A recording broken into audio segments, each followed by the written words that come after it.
Good evening. Welcome to Spiritual Story Time. I hope you had a lovely day. It's been turning warmer here at Lotus Lake, and the dogs, the two Chihuahuas, are just wild for running and jumping and playing. They're so happy. I'm sure they thought winter was going to last forever, but now everything is turning good.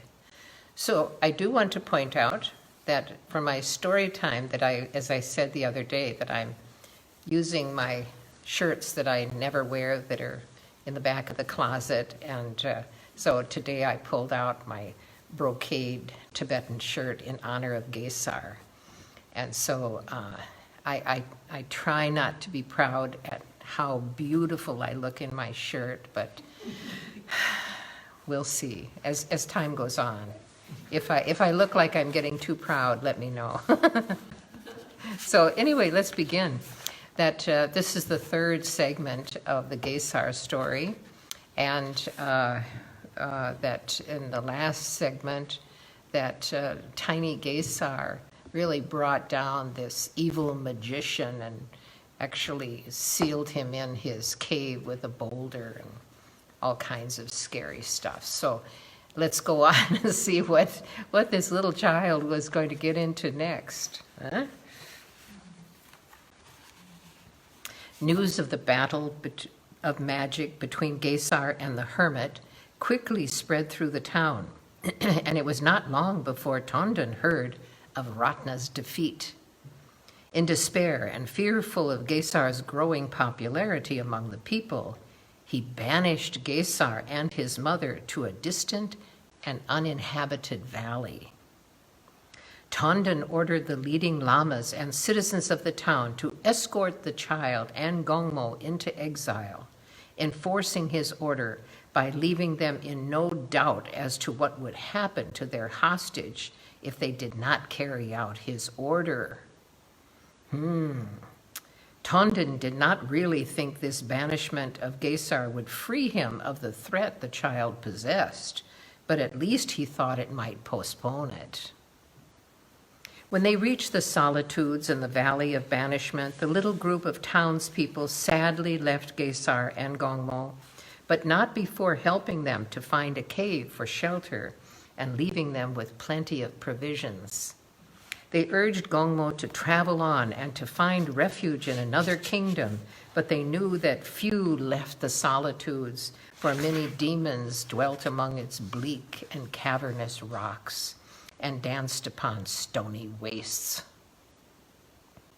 Gongmo held the little boy's hand as they silently surveyed the vast plain, the surrounding mountains so distant that they looked like soft blue mounds, a mirage on the horizon.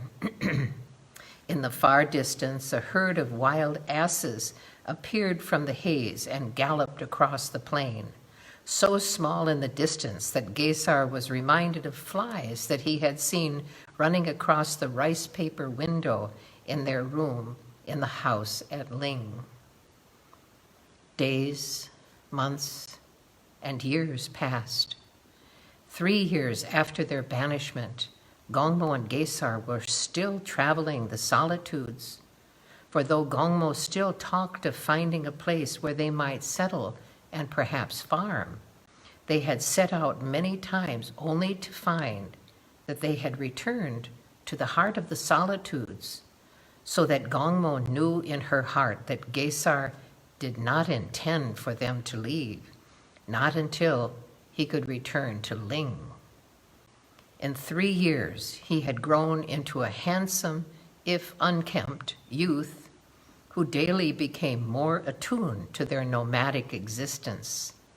By the time their provisions had run out, he knew exactly where to find wild berries, what to hunt and where. His senses had become as sharp as any animal's. A change in the wind, a bird call, Gesar understood every significance. But Gesar was not always successful at providing them with food. And one day, while they were sitting disconsolately, drinking tea, thinking of their hunger, they became aware of a rainbow that stretched across the plain and formed a beautiful tent where it touched the earth. Realizing they were about to be honored by celestial visitors, Gongmo and Gesar searched among their belongings for scarves to present. Guru Rinpoche emerged from the iridescent tent. He received their scarves of homage and then reminded Gesar of his mission, that the child was fathered by a bodhisattva to fight against the dark forces which were bringing unhappiness to the land. Guru Rinpoche declared Gesar to be the king of Ling, urging him to use all his abilities and wisdom to take possession of the throne, and assured him of the support of the gods. He told him about 8 treasures he had to find in order to overcome his enemies when he would be king of Ling. Then Guru Rinpoche withdrew into the rainbow tent, which slowly ascended into the sky and was gently enfolded by the clouds. So many months had passed without Tondon hearing anything of Gesar or his mother. Surely, he told himself, he could feel confident now that he had finally outwitted the devil child. But like a reoccurring twinge of toothache, the doubt would return like a ghost from the dead, like a fearful herald of the prophecy's fulfillment. In an attempt to gain some mental rest, some assurance, Tondon decided to spend a period in retreat and meditate on Tandin, a deity who was his yidam, his guardian and guide. Surely, he thought, Tandin would show him the truth and release him from this tormenting uncertainty. For many days, Tondon meditated alone. A servant left his meals in an outer room so that no one and nothing disturbed him. He meditated before a large and beautiful shrine. The outer wall of the shrine room gave onto a red-painted, carved wooden balcony. One day, after Tondon had been meditating all morning and was beginning to feel definite pangs of hunger, a large blackbird silently alit on the balcony rail. For a few moments, it quickly looked around the room. Tondon was startled out of his meditation by the rapid beat of wings as the blackbird flew into the room and settled on part of the carved canopy of the shrine. For a moment, Tondon looked at the bird in disbelief, confused as to whether it was part of his meditation or was an actual blackbird that had flown through the window. In either case, he thought it could only be of significance, for blackbirds were considered to be auspicious. After careful grooming its flight feathers, running them through its beak, the blackbird turned its attention to Tondon. "I am a messenger of the gods, noble steward Tondon." The blackbird spoke in soft, lilting voice. Tondon could not believe he was to be so fortunate. It had been years since he had received direct guidance from the gods. Why, long before he had become immersed in his responsibilities as steward of Ling. The blackbird continued. "King Sinin will not be returning from his pilgrimage to the holy places in India." At first, the Tondon did not understand what the blackbird was saying. "You must announce the king's death to the people of Ling. And then Tondon had already begun to protest. How would people believe him if he said that he had received this message from a bird? But the blackbird was continuing its message for Tondon and was clearly not going to be interrupted. "You must prepare for the enthronement of a successor. Inform the people that the throne will be occupied by the most worthy, by the chosen of the gods. for the skill of the candidates will decide who will be king. A race will be held in which all the men of Ling can participate. It will last 2 days and will prove who is the most worthy to sit on the throne to be king of Ling. Tondon was not very happy about this arrangement, and he was just going to try and explain to this blackbird the problems involved when the blackbird said reassuringly, "Do not worry, Tondon. Choose the best horse you can find, and there will be no doubt about the outcome."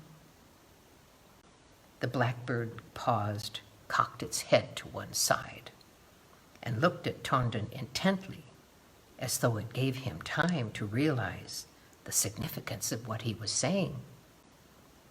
After a few moments, he said quietly, "I am the voice of the precious master." At the mention of Guru Rinpoche, Tondon was convinced this was indeed, he thought, a message from the gods. The blackbird had apparently completed its message. It became absorbed in grooming its feathers while Tondon thought about what it has said. Watching the bird at its toilet made Tondon think how very normal, even handsome a blackbird it was. Indeed, he really began to feel it looked too normal, and he started to wonder if he had imagined it at all. He had to be sure. "Is it true?" he said softly, feeling acutely embarrassed and fearing both that he might upset the bird or be proven deluded. The bird ignored him and went on grooming, vigorously scratching its beak with one foot. "Did I imagine it? Please say something." Suddenly the bird stopped scratching and, holding its foot in midair, said testily, "I have told you." Tondon, with some difficulty, as his legs were stiff after sitting in meditation for so long, prostrated himself from sheer emotional gratitude before the blackbird and held aloft a scarf. The bird flew down from the shrine, plucked the scarf from Tondon's hand, and left some droppings on his head. These Tondon reverently removed with another scarf, while the blackbird dropped his scarf over the shrine and flew away through the window. Tondon ran to the balcony in time to see the bird swiftly flying toward the woods on the mountainside. Tondon threw open the doors of the shrine room and, bursting with his news, pounded through the corridors of the house, shouting for his wife and chamberlain, so the whole household heard him. His wife and chamberlain came running up to greet him, greatly agitated, feeling certain that something dreadful must have happened. "Summon the council. I have vital news for them," Tondon said breathlessly. "When do you want them to meet?" the chamberlain asked. "Now," shouted Tondon impatiently. "Tell them to come here immediately. This will be the most important meeting of their lives. It affects the whole kingdom." Tondon was holding on to the wall to steady himself. He was so out of breath. The servants who had overheard Tondon quickly relayed his words to other members of the staff, and soon the whole house and neighborhood was full of rumors. "Sound the great drum," Tondon said to the chamberlain. "I wish that all the people of Ling to hear news of great importance." "What is it, Kusho?" His wife put her arm around him to support him, for his face was scarlet with the exertion and excitement. I said that exactly the way a Tibetan would say it. It cracks me up. Anyway, Tondon dismissed the chamberlain and walked slowly back to the shrine room with his wife, telling her of the extraordinary message he had received from the gods. Her silent and unimpressed reaction angered him. "Do you not remember how I used to receive such messages?" he said peevishly, as though to remind her that this was not the only time that the gods had so honored him. "I remember indeed, Kusho," his wife said gently, "but it is just this message I'm not convinced about." "This message? Why, this is the most important one of my life." She stroked his head in an attempt to soothe him. "That is why we must be very careful. If it was a trick, it would be disastrous." "How can it be a trick?" he said scathingly. His wife did not answer him, but poured some chang to cool her husband. She knew from the concern that filled his eyes that he was beginning to see her point. But the bird's message was too much of a lifeline and of an escape from all that he feared. He had to believe. "Get out," he shouted, and a bowl of fruit narrowly missed her head. Then, like an enraged yak, he chased his wife from the room while she yelled back warnings of woe and misfortune. Neither Tondan nor his wife had noticed the blackbird, the messenger of the gods, perched on a branch of a tree overhanging the balcony, chuckling quietly to itself. It was a laugh Gongmo certainly would have recognized. Tondan was not alone in remembering Gesar. Already he was a folk hero, and many talked about his coming back to Ling someday, for was he not a child of the gods?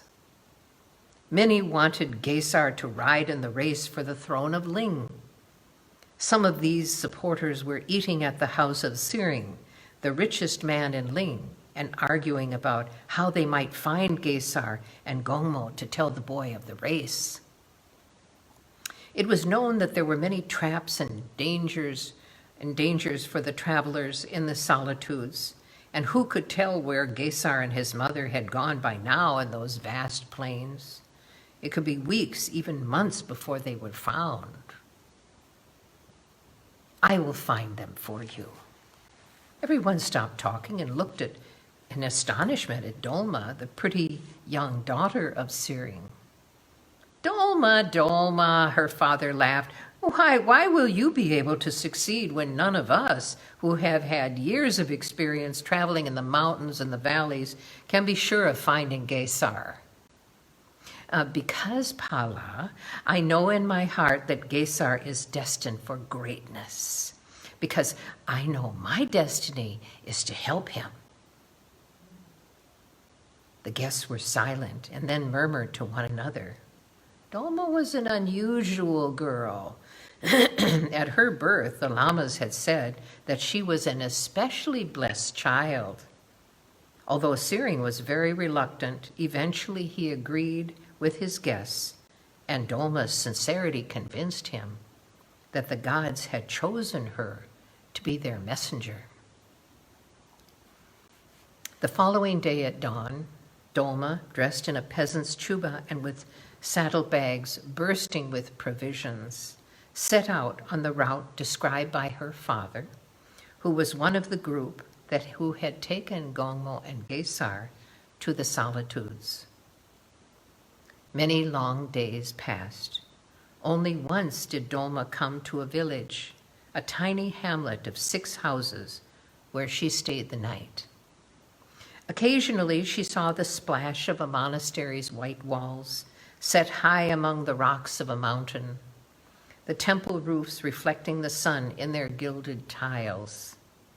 But gradually all signs of human activity disappeared as she went across a vast grassy plain and into the solitudes beneath the glacier-tipped mountain peaks.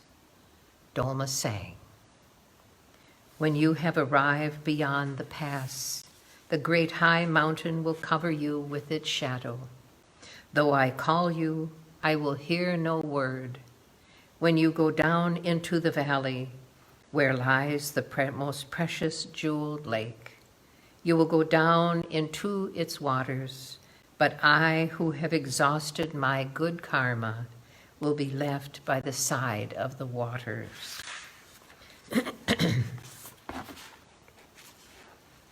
Dolma's sad lover's refrain reflected her thoughts as she rode the empty, stony plain.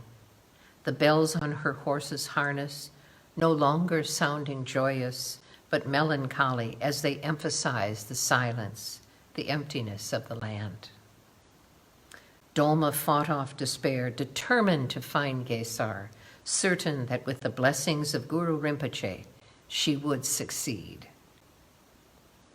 3 days later, Dolma was getting worried about finding Gesar in time for the race, and she began to wonder if perhaps he and Gongmo had managed after all to travel to another land, another life. But still, Dolma felt, despite everything, that Gesar's life lay with the future of Ling. She was falling asleep with exhaustion as her horse took her over a rise. Stretching into the distance was yet another vast plain, but here she caught sight of an outcrop of rocks with a cave, its entrance sheltered by a tattered awning. Excitement and anticipation flooded through Dolma as she urged her horse ahead. This had to be where Gesar and Gongmo lived. She thought. A few yards ahead, she noticed a marmot suddenly appear from its hole, sit bolt upright on its haunches, and gaze intently at her, nose twitching vigorously as it anxiously sniffed the air at the approach of the horse. Something flashed past the head of Dolma's horse, and the marmot was knocked off its feet and lay dead.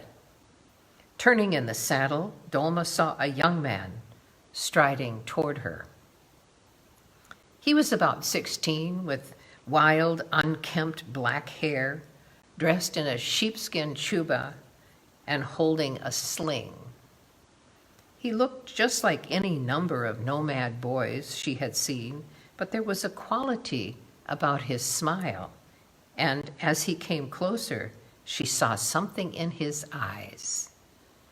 Gesar!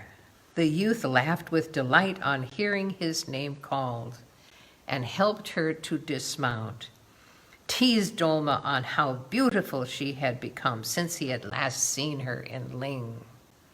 As they walked toward the cave, Gesar deluged her with questions, desperately wanting to make up for being so long without any news. As they neared the cave, Gesar, still walking, stooped, picked up a smooth, round stone, and slipped it into his sling. He stopped, whirled the sling around his head, his eye trained on another distant marmot that had incautiously appeared from its hole. Instinctively, Dolma put a restraining hand on his arm, but Gesar launched the stone, killing the animal instantly. Gesar sounded faintly mocking as he said, "Do not worry, Dolma. These animals are not what you think." Gesar walked over to the body of the marmot and held it up for her to see. They are creatures who can change from this harmless appearance to demons who torment the spirit of the dead. At first, Dolma thought he was teasing her, then realized he was perfectly serious. When they reached the cave, Dolma hesitated to go in. It looked so filthy, and used the opportunity of unharnessing her horse to put off the moment. But even when she had unsaddled and tethered her horse, she made no move to enter the cave. "Dolma, I know this is not what you are used to, but you will never receive warmer hospitality. Come and meet my mother Gongmo. You will make her very happy." Dolma smiled, but her step toward the cave was obviously reluctant. It was so very filthy. She screamed as the body of one of the marmots Gesar had killed hit her on the head. Angrily, she turned on Gesar. He was laughing, and this so enraged her that she ran to hit him. But as she raised her small fist to strike, she saw that her arms were covered with loose clumps of black hair. She clasped her head. To her horror, she realized her hair was falling out with even the slightest movement of her head.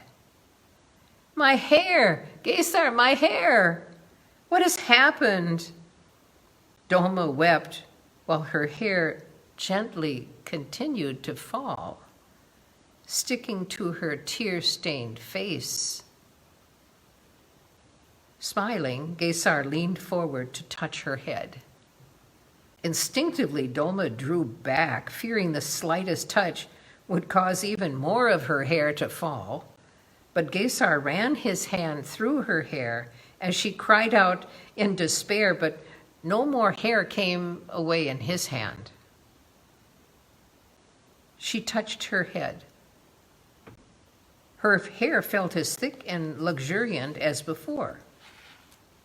Laughing with joy, Doma tentatively pulled at a lock. It held. She tugged. Not a hair left her head. Doma looked at Gesar and wept with joy. Gently, he untied her plait and drew her waist-length hair over her shoulder, running his hand through it so that she could see that the light shimmering through her hair formed the mantra, Om Mani Padme Hum. Doma looked at Gesar for a few moments, her heart filling with love. Then, laughing, she aimed a blow at him in mock anger at his teasing. "Even the humblest cave can hold riches," he smiled. Doma understood and followed him inside. There was Gongmo in a tattered dress, looking very dirty and unkempt. She greeted Doma warmly and made a place for her to sit. Doma gave them gifts of food from the people of Ling, and while they enjoyed the fine tea which Gongmo and Gesar savored after drinking nettle tea for so long, Doma told them about her mission and the race. Gongmo was concerned that if they returned to Ling, Tondon might try to kill Gesar again. "But no one will recognize him." Doma knew that this was not true, but she hoped that it would reassure Gongmo. "My destiny is Ling's destiny," Gesar said quietly. A few hours later, Gesar and Doma sat on a rock in the sun and talked as they watched a small herd of musk deer. Gesar took a thin rope from his shoulder, saying he had to kill one of the deer, and asked Doma to help him. She was not at all happy about the suggestion, for she did not believe in the taking of life. But laughing, she said, "Are you going to say it's another demon?" "Yes," said Gesar, and Doma really did not know whether or not to believe him. But she helped him. Stealthily, Gesar worked himself into the browsing herd of deer without causing them to panic and run. Slowly, he took the rope from his shoulder and swiftly, silently whirled the lasso. The deer became apprehensive. Then they all started running. The noose snaked out over the head of one of the stampeding deer. The animal reared up in terror, then wildly hurled itself in all directions, struggling to free itself of the noose. Gesar played it like a fish, slowly bringing the rope in. The small animal with the delicate body, weaving and dancing at the end of the rope, was using every ounce of its energy to pull itself free. It danced around Gesar, then suddenly darted away, so that before Gesar realized it, the rope was twisted around his neck and then tightened. Gesar struggled to free himself, but now the deer was the captor, the hunter rather than the victim.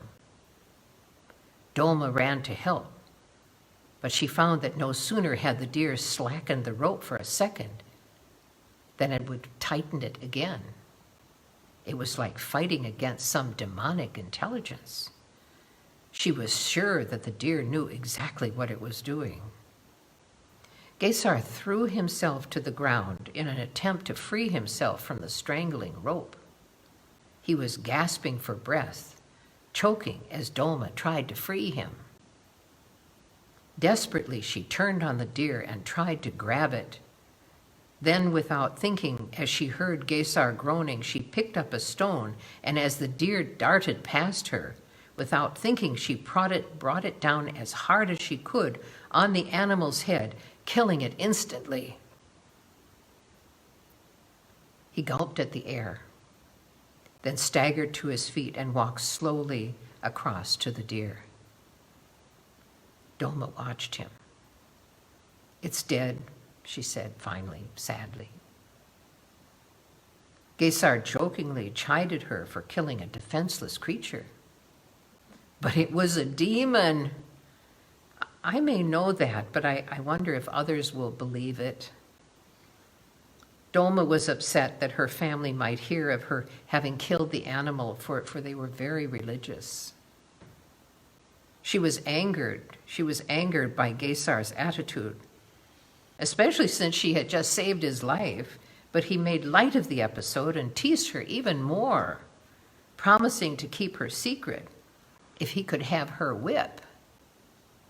"I'll give you my whip," Doma shouted. She ran to her saddle and harness, seized the whip from the rock, and then chased furiously after Gesar, trying to beat him with the whip until they both fell exhausted and laughing to the ground.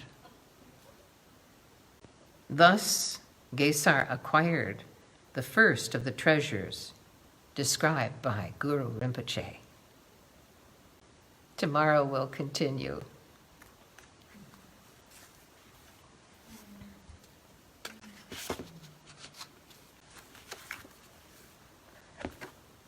Part of tonight's reading was that the sunlight coming through her hair made the mantra letters of Om Mani Padme Hum. I think that really is great. Shall we recite it just a little bit here at the end? That would make maybe all of us happy. This is the mantra of compassion. Om Mani Padme Hum, Om Mani Padme Hum, Om Mani Padme Hum, Om Mani Padme Hum, Om Mani Padme Hum, Om Mani Padme Hum, Om Mani Padme Hum, Om Mani Padme Hum, Om Mani Padme Hum, Om Mani Padme Hum, Om Mani Padme Hum. Rest well. Gesar and Doma seem like a couple now, the way they are acting around each other. That's the way Tibetan boys and girls, they're a little bit rough with each other. So anyway, we'll know more tomorrow. I'm anxious to see what will come next. Good night. Much love.